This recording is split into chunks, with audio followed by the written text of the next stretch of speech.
As of the time of this video, the 2024 US presidential election is less than a week away.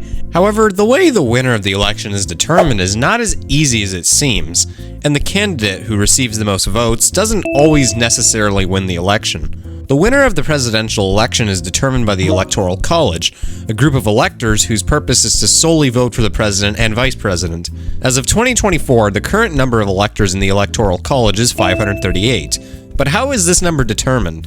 It is simply the number of members of the House of Representatives, which is 435, plus the number of members in the Senate, which is 100, and since 1964, an addition of 3 electors from the District of Columbia, or Washington, D.C.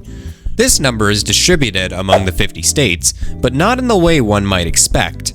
The most logical reason is to distribute it evenly among the population. Therefore, one vote should count towards the votes of 626,985 people, based on the current US population as of this date.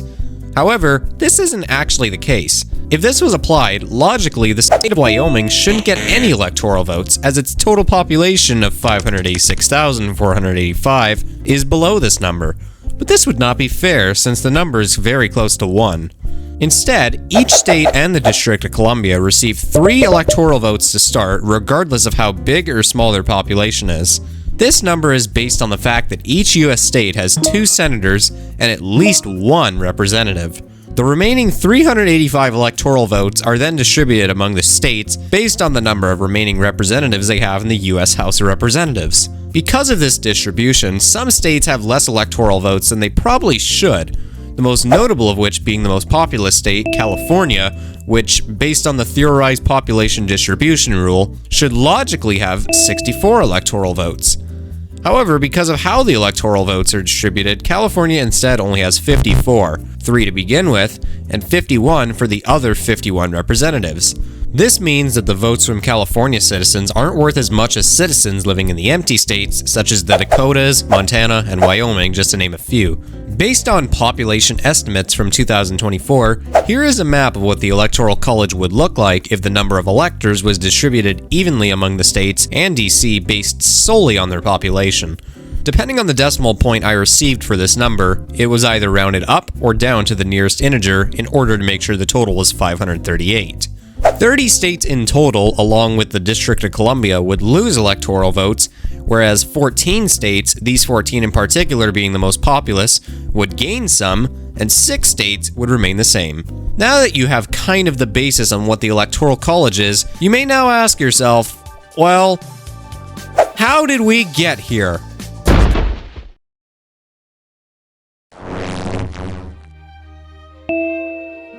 The Electoral College was defined in Article 2 of the Constitution of the United States, which became law in 1789. The establishment of the Electoral College by the Founding Fathers was actually a compromise between 2 ideas on how to elect the president: a vote in Congress, or by popular vote of eligible citizens. Since then, the Electoral College has been used in every presidential election.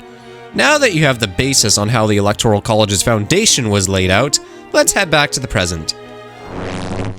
So it's election night, and there are 2 candidates running for the presidency.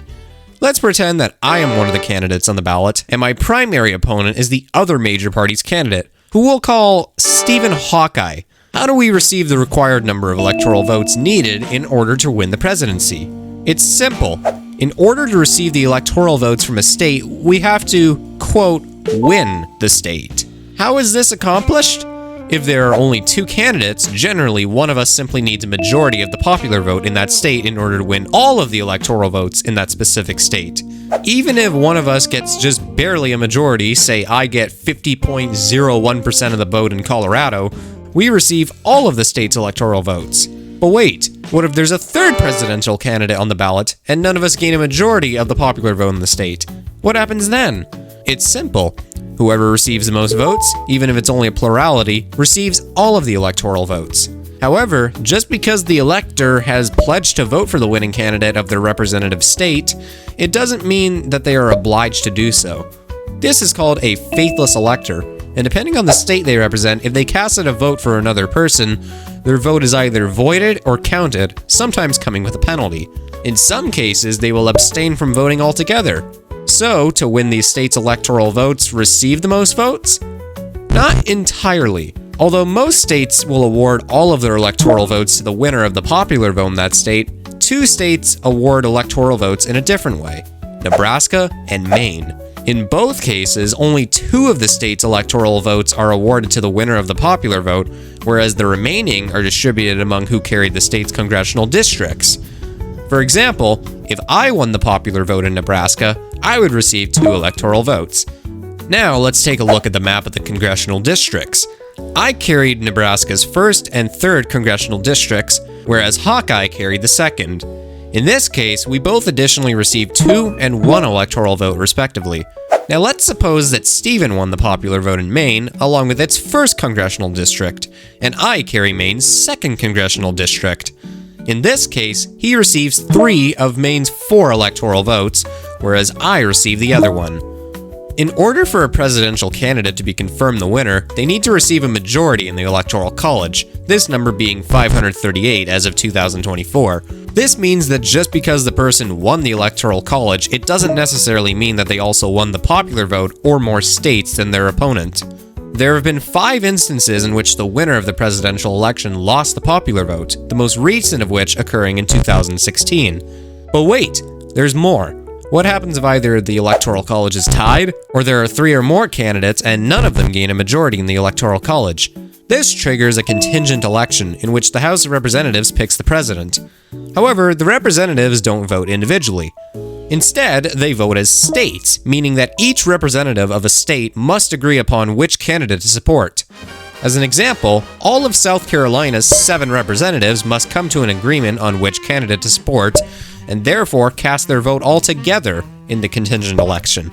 The vice president is picked the same way, but instead by the members of the Senate.